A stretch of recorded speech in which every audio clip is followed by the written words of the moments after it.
The Sunday dinner started like all the others, with my father praising my sister Sarah while I sat at the far end of the table, practically invisible.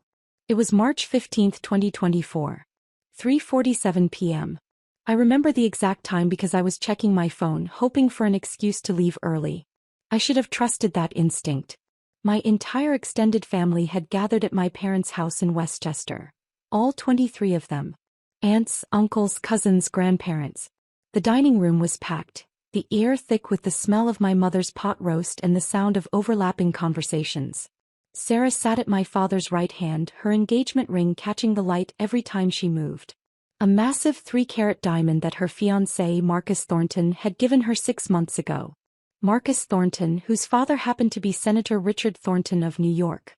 My father hadn't stopped talking about it since the engagement. Sarah's marrying into one of the most prominent families in the state, he announced for probably the 15th time that afternoon, his voice carrying over all other conversations. Senator Thornton himself will be at the wedding. Can you imagine? A United States senator at our family wedding.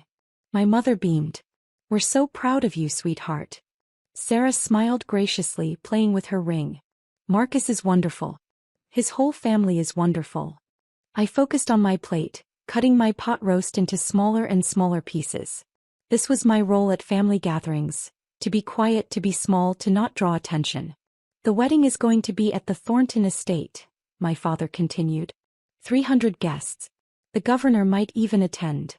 My cousin Jennifer leaned forward. That's incredible, Sarah. You must be so excited. I am, Sarah said. Then she glanced at me just for a second. Something flickered in her eyes. Pity maybe, or superiority.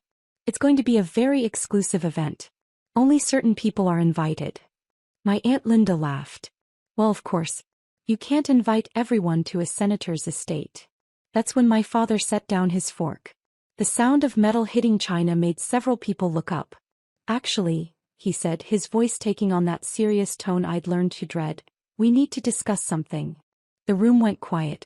23 pairs of eyes turned toward the head of the table. My father looked directly at me. Emily, this wedding is extremely important. The Thorntons are, well, they're not like us. They're sophisticated. Influential.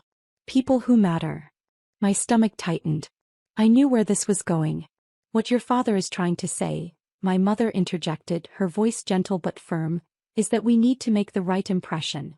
Sarah's future depends on it. And frankly, my father said, leaning back in his chair, you would be out of place. The words hung in the air. No one spoke. No one moved. I felt my face flush hot. I'm sorry. You're still renting that tiny apartment in Queens, my father said, his tone matter-of-fact as if he were discussing the weather. You drive a 10-year-old Honda. You work at, what is it you do again? Some hospital job. I'm a doctor, I said quietly. Right, he waved his hand dismissively. But not a successful one. Not like Dr. Patterson's son who has his own practice in Manhattan. You're just working. Getting by. Sarah shifted uncomfortably in her seat. Dad. No, she needs to hear this, he interrupted. Emily, your sister is marrying into American royalty. Do you understand what that means? Senator Thornton knows the president. He has dinner with CEOs of Fortune 500 companies. His social circle includes people you see on television. And you think I would embarrass you, I said, my voice barely above a whisper. Not intentionally, my mother said quickly. But sweetheart, you have to understand. These people will be evaluating everything. How we dress, how we speak, what we do for a living.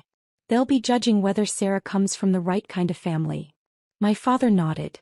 Your sister has worked her whole life for this opportunity. She went to Wellesley. She works at a top marketing firm. She's cultured, sophisticated, successful. She's everything the Thorntons expect in a daughter-in-law. The implication was clear. I was none of those things. My Uncle Tom cleared his throat. Harold, that seems a bit harsh. It's reality, Tom, my father snapped. This is Sarah's one chance at a life of significance. I won't let anyone jeopardize that. Not even family. He turned back to me. You understand, don't you, Emily? This isn't personal. It's just practical. I looked around the table. My mother avoided my eyes. Sarah stared at her plate. My grandmother looked uncomfortable but said nothing. My cousins, aunts, uncles, everyone found something else to look at. No one defended me. Not one person. So I'm not invited to my own sister's wedding, I said. It's better this way, my father said. You'd feel out of place anyway. All those successful people, all that wealth and power. You'd be uncomfortable. Plus, Sarah finally spoke up, her voice small. Marcus's family is very particular about the guest list. They want to know everyone who attends. And when they asked about you, I didn't really know what to say. I mean, what do you even do exactly? Something inside me cracked. I'm a pediatric cardiac surgeon. My father frowned. What? I'm a pediatric cardiac surgeon at Mount Sinai, I repeated louder this time. I operate on children's hearts. I save lives. That's what I do. Oh, don't exaggerate, my mother said, laughing nervously. You're a doctor, yes, but I'm the chief of pediatric cardiac surgery, I said, my voice steady now. I've performed over 2,400 successful surgeries. I'm published in the New England Journal of Medicine. I lecture at Columbia. I make $847,000 a year. The room was dead silent. My father stared at me. That's impossible. Why would I lie? Because you've never mentioned any of this, Sarah said, her voice rising. You always say you work at a hospital when we ask. You never said you were some big important surgeon. You never asked, I said simply. You asked what I did and I told you I worked at a hospital. Which is true. You assumed the rest. My father's face was turning red. If you're so successful, why do you live in a tiny apartment? Why do you drive that old car? Because I don't care about impressing people, I said. I live in Queens because it's close to the hospital. I drive an old car because it gets me where I need to go.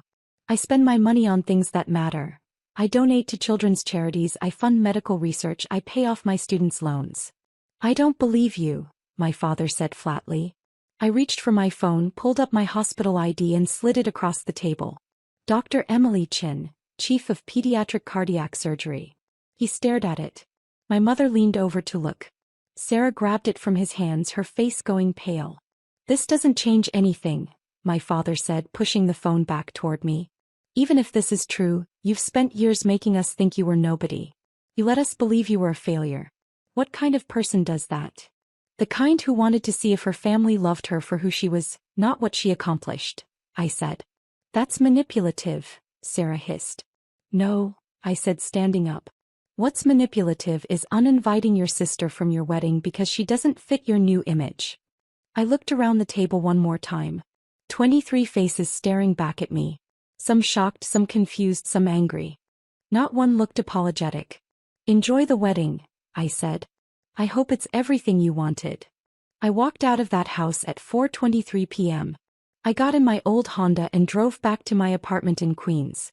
I didn't cry. I didn't scream. I just felt empty. My phone started ringing almost immediately. Then my mother. Then my father. I declined every call. At 11:47 p.m. Sarah sent a text. You're being dramatic. We can talk about this like adults. I blocked her number. The next morning my mother showed up at my apartment. I didn't let her in. Emily, please, she said through the door. Your father didn't mean it the way it sounded. How did he mean it? Silence. That's what I thought, I said. She left. For the next 3 months my family tried various approaches. My father sent an email explaining that he was looking out for Sarah's best interests. My mother left voicemails saying I was breaking her heart. Sarah sent a long text about how I was ruining the happiest time of her life. I deleted everything. At work I threw myself into my cases. There's something clarifying about operating on a 3-year-old's heart. It puts family drama into perspective.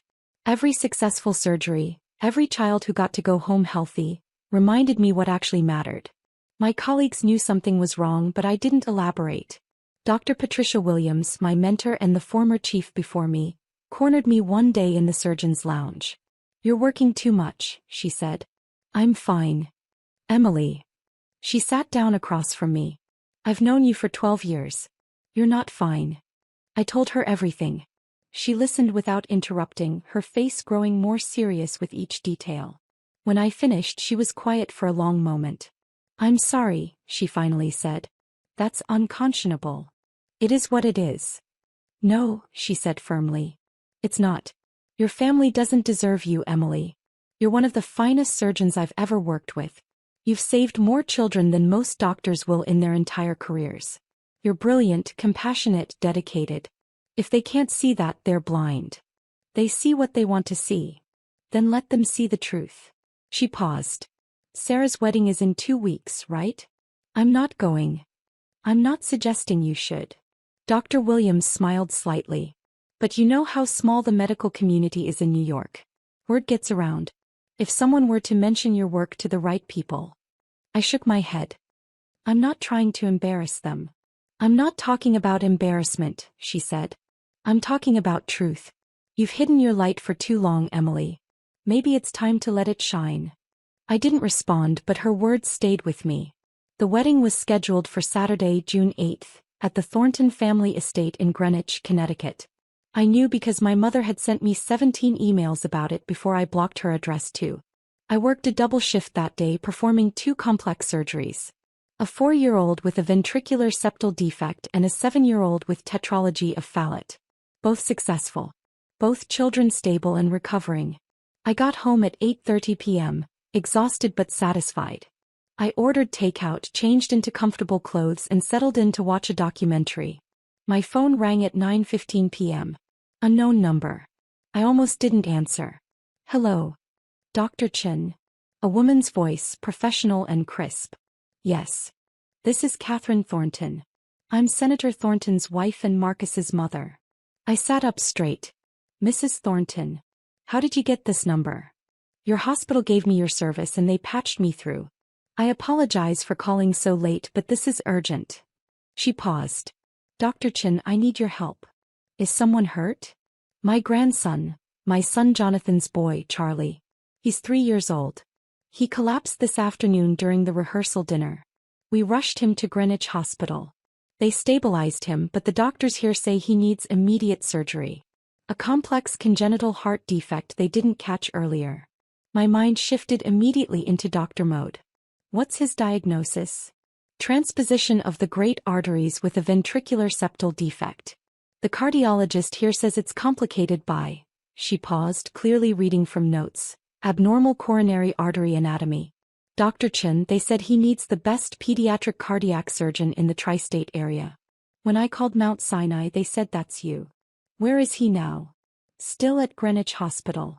But we can have him transported to Mount Sinai within the hour if you can operate. Dr. Chin, please. He's my grandson. He's 3 years old. The doctors here don't think they can handle this surgery. I closed my eyes. A 3-year-old with TGA and VSD with coronary complications. He was exactly the kind of case I specialized in. Complex, high risk, requiring extreme precision. I'll meet you at Mount Sinai, I said. Have them transport him immediately. Tell them to call ahead and ask for my team. I'll be there in 45 minutes. Thank you, she breathed. Thank you so much, Dr. Chin. I hung up and immediately called my surgical team. Then I threw on clothes, grabbed my keys and raced to the hospital. Charlie Thornton arrived at Mount Sinai at 10:38 p.m. I was already scrubbed and reviewing his scans. The coronary anatomy was worse than I'd thought. Both arteries originated from the wrong sinus, which would make the arterial switch operation significantly more complicated. But it was doable. Difficult but doable. Catherine Thornton met me outside the surgical prep area. She was an elegant woman in her 60s, wearing what was clearly an expensive dress from the rehearsal dinner. Her makeup was smudged from crying. Dr. Chin, I can't thank you enough. She stopped mid-sentence, staring at me. I'm sorry, you look familiar. Have we met? I don't think so, I said. She shook her head. I could have sworn. Well, never mind. Please tell me about my grandson. I explained the surgery, the risks, the expected recovery. She listened intently, asking intelligent questions. This was a woman used to making important decisions. How long will it take? She asked. 4 to 6 hours. It's delicate work. But you can do it. It wasn't a question. But I answered anyway. I've done this operation 127 times. I haven't lost a patient yet. He squeezed my hand. Then I trust you completely. The surgery began at 11:42 p.m. My team was phenomenal. Dr. Ranjit Patel on anesthesia, Dr. Amanda Foster assisting, Nurse Margaret O'Brien running the OR like a well-oiled machine. The arterial switch went smoothly despite the unusual coronary anatomy. I carefully detached the great arteries, switched them and reconnected them to their proper ventricles. Then I repaired the VSD and reimplanted the coronary arteries in their correct positions. Every stitch had to be perfect. One mistake and this child could die on my table. At 4:17 a.m., I placed the final suture. Closing, I announced.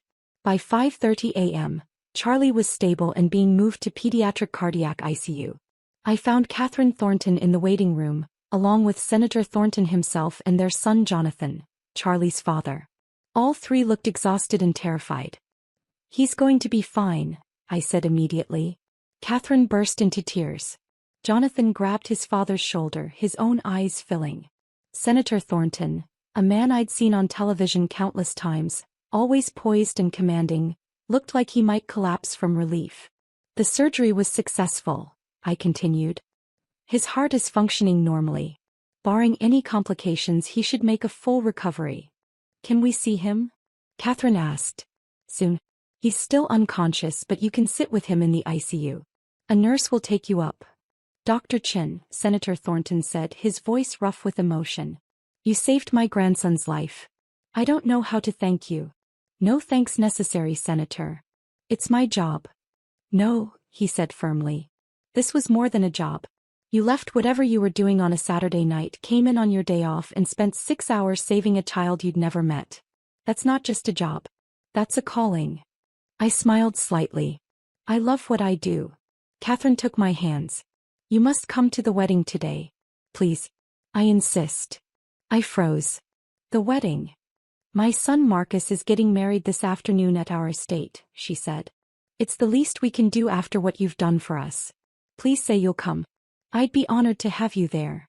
"I really don't think." "Please," Senator Thornton added. "It would mean a great deal to us." I thought about saying no. I thought about going home, getting some sleep, forgetting any of this had happened. But something in me, something tired of hiding, tired of being invisible, tired of being called worthless, said yes. "What time?" I asked. "The ceremony is at 4 o'clock. But there's a rehearsal dinner at noon that we had to postpone because of Charlie. We're doing it this morning instead, a brunch at 10 o'clock. You're welcome to both, of course." "I'll try to make it," I said. I went home, showered and changed into the one nice dress I owned, a simple navy sheath I'd bought for medical conferences. Not fancy but appropriate. I did my makeup carefully, pulled my hair into a neat bun and drove to Greenwich. The Thornton estate was exactly as impressive as I'd imagined. A massive colonial-style mansion on 20 acres of perfectly manicured grounds.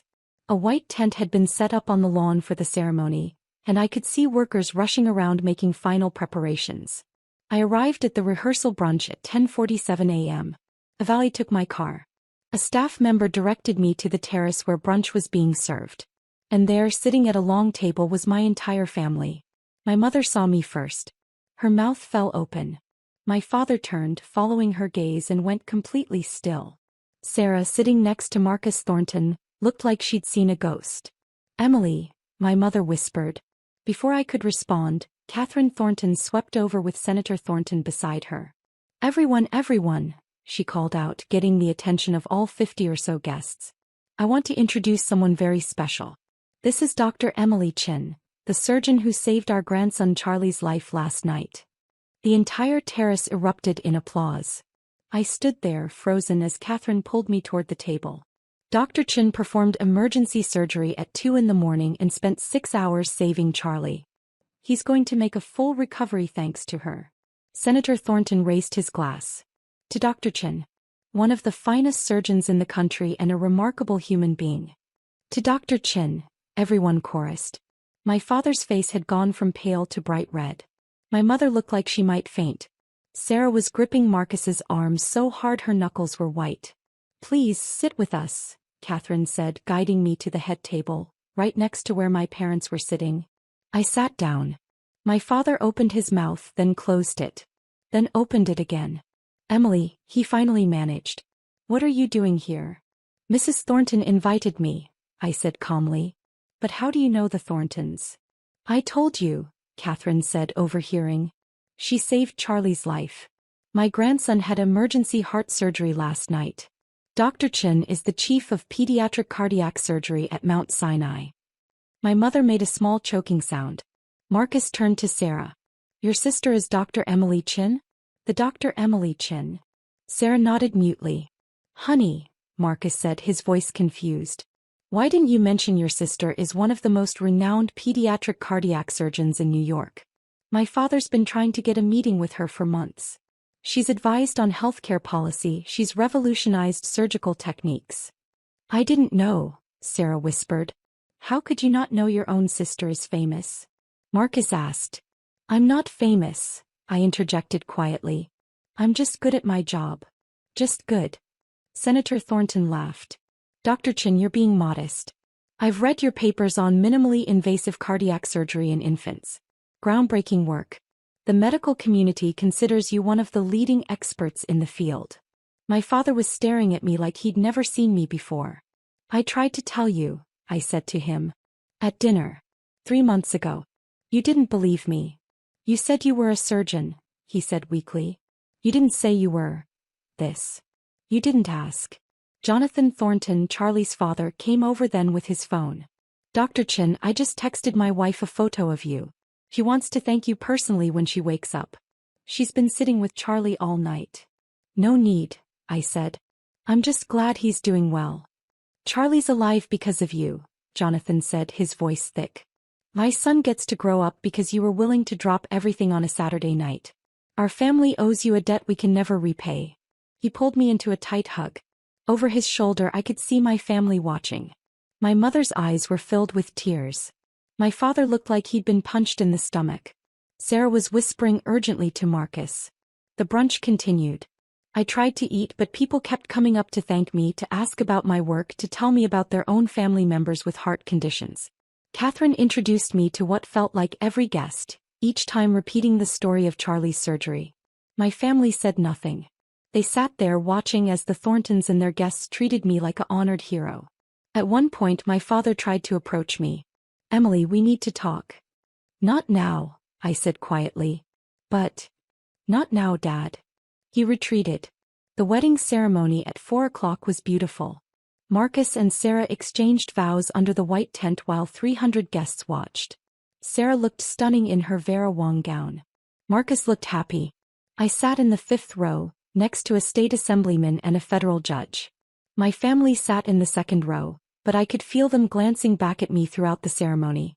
At the reception, Catherine insisted I sit at the family table. You saved Charlie's life, she said. Your family now.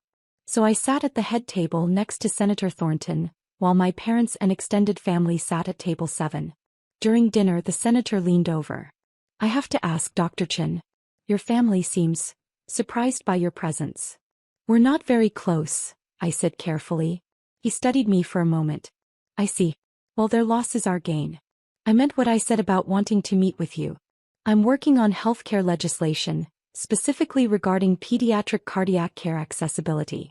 I'd love your input. I'd be happy to help, Senator. Please call me Richard. At 8:30 p.m., as the reception was in full swing, my mother finally cornered me near the dessert table. Emily, please. We need to talk. About what? About everything. About what your father said. About the wedding. About, she gestured helplessly. All of this. What do you want me to say, Mom? I want you to forgive us, she said, tears running down her face. We made a terrible mistake. We didn't know. You didn't want to know, I interrupted. I tried to tell you. At that dinner. I told you I was a cardiac surgeon. Dad said I was exaggerating. You laughed. We didn't understand. You didn't care to understand. I wasn't good enough for Sarah's wedding because I didn't fit your image. Because I drove an old car and lived in Queens. You judged me based on appearances, not on who I actually am. We're sorry, she sobbed. Are you sorry for what you did? Or are you sorry that you were wrong? She didn't answer. That's what I thought, I said. My father appeared then, his face drawn. Emily, your mother's right. We made a mistake. A terrible mistake. But you have to understand. I don't have to understand anything, I said. You called me worthless. In front of the entire family. You said I would embarrass Sarah. You uninvited me from my own sister's wedding because you were ashamed of me. We didn't know you were successful, he said desperately. Would it have mattered if I wasn't? I asked. If I was just a regular doctor making a regular salary living a regular life, would that make me worthless? Would that justify excluding me? He opened his mouth but no words came out. You taught me that my value as a person depends on what I achieve, how much money I make, who I know. You taught me that love is conditional. That family is conditional. I paused. Well, congratulations. I learned the lesson. Emily, please. I need to go, I said. I have a patient to check on. I walked away from them through the reception, past the dancing guests and the elaborate flower arrangements and the ice sculpture in the shape of two swans. I found Catherine and thanked her for her hospitality. I congratulated Marcus and Sarah, who barely managed to speak to me. And then I left. I drove back to Mount Sinai and checked on Charlie. He was awake, groggy but stable. His parents were there, exhausted but grateful. How are you feeling, buddy? I asked Charlie. He gave me a weak thumbs up. You're a tough kid, I said. You're going to be just fine. His mother, Amanda, took my hand. Thank you, Dr. Chen. Thank you for giving me back my son. You're welcome. That's the thing about my job. At the end of the day, I know I've made a difference. A real, tangible difference in the world. I save lives. I give parents their children back. I give children their futures back. My family could never understand that because they measure success in dollar signs and social status and appearances. They didn't see my value because I didn't advertise it. I didn't wear expensive clothes or drive a luxury car or name drop at parties. I just did my job. I saved lives. And that was enough for me. Over the next week, my phone wouldn't stop ringing. My father called 47 times. My mother called 53 times. Sarah called 31 times. Various aunts, uncles and cousins called another 60+ times combined. I didn't answer. They sent emails, text messages, even letters delivered to my apartment building. All saying the same thing: we're sorry. We made a mistake. Please forgive us. Please come back to the family. Some were genuine. My grandmother's letter was heartfelt and apologetic. Uncle Tom's email was thoughtful and acknowledged their failure. But most were about what I could do for them now. My cousin Jennifer wanted me to look at her daughter's medical records. Aunt Linda asked if I could get her husband into a clinical trial. My father sent an email about how having a famous surgeon in the family would be wonderful for their social standing. Even Sarah sent a long text about how Marcus's family kept asking about me and could I please attend some dinner parties with them. They still didn't get it. 3 weeks after the wedding, Catherine Thornton invited me to her home for lunch. Just the two of us. I wanted to apologize, she said over salmon and asparagus, for putting you in that position at the wedding. I didn't know about your family situation. You have nothing to apologize for, I said. You invited me because I helped Charlie. That's all. Still, she said. It was clearly uncomfortable for you. I saw your family's reaction. The shock on their faces. She paused. They didn't know, did they? About your career. They knew I was a doctor. They just assumed I wasn't successful. Why did you let them think that? I considered the question. Because I wanted to know if they'd love me anyway. If I was enough just being me without the title or the salary or the prestige. I smiled sadly. Turns out I wasn't. Catherine reached across the table and squeezed my hand. Their loss, Emily. Truly. We talked for 2 hours. About medicine, about family, about the pressures of expectations. Catherine was warm, intelligent, insightful. By the time I left, I felt like I'd made a real friend. That friendship grew over the following months. Catherine invited me to charity events, dinner parties, cultural outings. She introduced me to people who became genuine friends. People who valued me for who I was, not what I could do for them. Senator Thornton did invite me to consult on his healthcare legislation. I spent hours working with his policy team, providing medical expertise on pediatric cardiac care accessibility. The work was fulfilling and important. Charlie recovered beautifully. I saw him for follow-up appointments every few weeks, watching him grow stronger and healthier. His parents sent me photos of him running, playing, living the life he might not have had without that surgery. My family kept trying. 6 months after the wedding, my mother showed up at the hospital. Security called me. "Dr. Chen, there's a Patricia Chen here to see you. She says she's your mother. Tell her I'm in surgery. Will you be available later?" No. At Christmas they sent an enormous gift basket to my apartment. Expensive chocolates, wine, gourmet foods. A card signed by everyone. "We miss you. Please come home." I donated it to a homeless shelter. On my birthday in February, my entire family showed up at a restaurant where they'd somehow discovered I'd made a reservation with friends. All 23 of them crowding around our table making a scene. "Surprise!" my mother shouted. "We wanted to celebrate with you." My friends looked uncomfortable. I stood up, placed money on the table to cover my meal and said, "We're leaving." "Emily, wait," my father started. "No," I said firmly. "I'm here with my real family. Please leave." "We are your real family," Sarah protested. I looked at her. Really looked at her.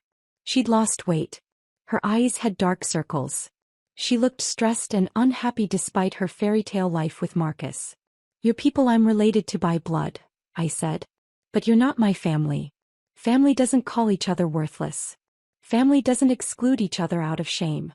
Family doesn't measure each other's value by their bank account or their job title." "We were wrong," my father said. "We know that now. We're sorry." "You're sorry you were wrong," I corrected. "You're not sorry for how you treated me. You're sorry I turned out to be someone important, someone who could have helped your social standing. If I had been just a regular doctor, you'd still think you were justified." The restaurant had gone quiet. Everyone was watching. "Please," my mother begged. "We're family. We can work through this." "No," I said. "We can't. Because working through it would require you to fundamentally change how you view people, how you measure worth, how you define success. And I don't think you're capable of that." I walked out with my friends. My family didn't follow. A year after the wedding, I received a letter from Sarah. It was different from the others. No pleading, no excuses, no requests for forgiveness. Just honesty. She wrote about how she'd built her entire life around seeking our parents' approval. How she'd chosen her career, her friends, her husband based on what would impress them. How she'd been so focused on appearing successful that she'd never stopped to consider what actually made her happy. She wrote about how seeing me at her wedding had shattered her worldview. How I'd achieved genuine success, the kind that mattered, the kind that saved lives, while she'd been chasing shadows of approval. She wrote that she was in therapy, that she was starting to understand how toxic our family dynamics were, that she was trying to build a real relationship with Marcus, one based on love rather than status. She wrote that she didn't expect forgiveness, that she didn't deserve it, but that she wanted me to know she was truly, genuinely sorry for who she'd been and what she'd done. I read the letter 3 times. Then I wrote back. Not forgiveness. Not yet. But acknowledgement. An opening. A possibility. We started exchanging emails. Short ones at first. About books, about weather, about nothing important. Gradually we began sharing more. She talked about her struggles with our parents' expectations. I talked about my work, my life, my found family. It was slow. Careful. Like learning to walk on ice. But it was something. My parents, on the other hand, I kept at a distance. They sent cards on holidays. I didn't respond. They showed up at medical conferences where I was speaking. I had security escort them out. They tried to reach me through colleagues, through friends, through anyone who might have a connection. I remained firm. 2 years after that Sunday dinner, I received the Lifetime Achievement Award from the American Pediatric Cardiac Surgery Association. At 37 years old, I was the youngest recipient in the organization's history. The ceremony was at the Waldorf Astoria in New York. Over 800 attendees. Surgeons, researchers, healthcare administrators from around the world. Catherine and Richard Thornton attended. Charlie, now 5 years old and thriving, presented me with the award. Amanda and Jonathan stood nearby, beaming. My acceptance speech was short. I thanked my mentors, my team, my patients and their families. I talked about the privilege of being entrusted with children's lives, the responsibility we carry as physicians, the importance of compassionate care. I didn't mention my family. I didn't need to. But they were there. In the back row. All of them. Watching. After the ceremony, as I stood accepting congratulations and taking photos, my father approached. "Emily," he said quietly. "That was a beautiful speech. Thank you. I'm proud of you." I looked at him. Really looked at him. He'd aged in 2 years. More gray hair, deeper lines around his eyes. He looked smaller somehow. Less imposing. "Are you proud of what I've accomplished?" I asked. "Or are you proud of who I am?" He hesitated. And in that hesitation I had my answer. "I thought so," I said. "Emily, please. I'm trying." "I know you are," I said. And I meant it. "But trying isn't the same as understanding. You're proud of Dr. Emily Chin, the award winner, the famous surgeon, the person who knows senators. You're not proud of Emily, your daughter, who was always worthy of love regardless of her achievements." "I do love you," he said, his voice breaking. "Maybe," I said. "In your way. But it's not enough. Not anymore." I walked away. Sarah caught me at the elevator. We'd been emailing regularly by then, meeting occasionally for coffee. Our relationship was still fragile, still rebuilding, but it was real. "Congratulations," she said, hugging me. "You deserve this." "Thank you." "I told Marcus I'd only come if I could sit apart from Mom and Dad," she said. "I needed to be here for you, not for them. That meant more to me than the award." "I'm glad you came," I said. We rode the elevator down together, talking about her new job.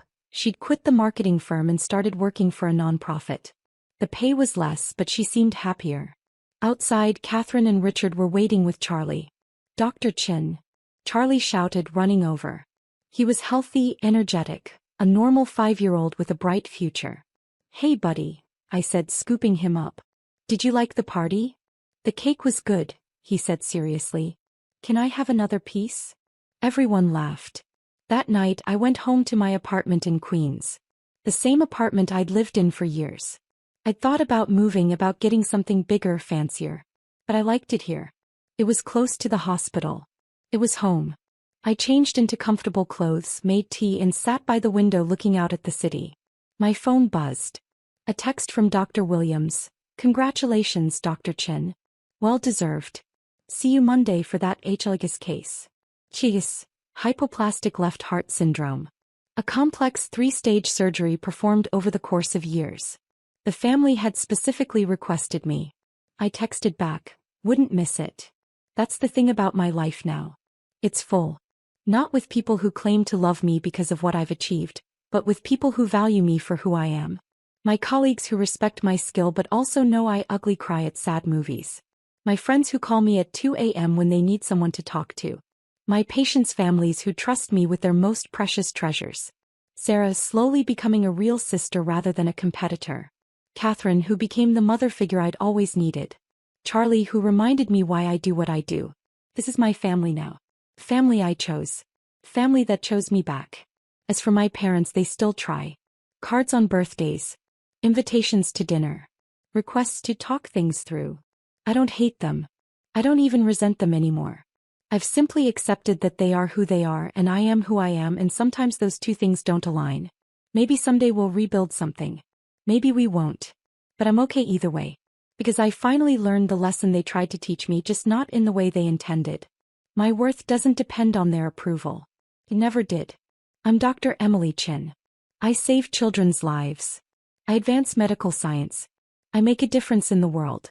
And that's enough. That's more than enough.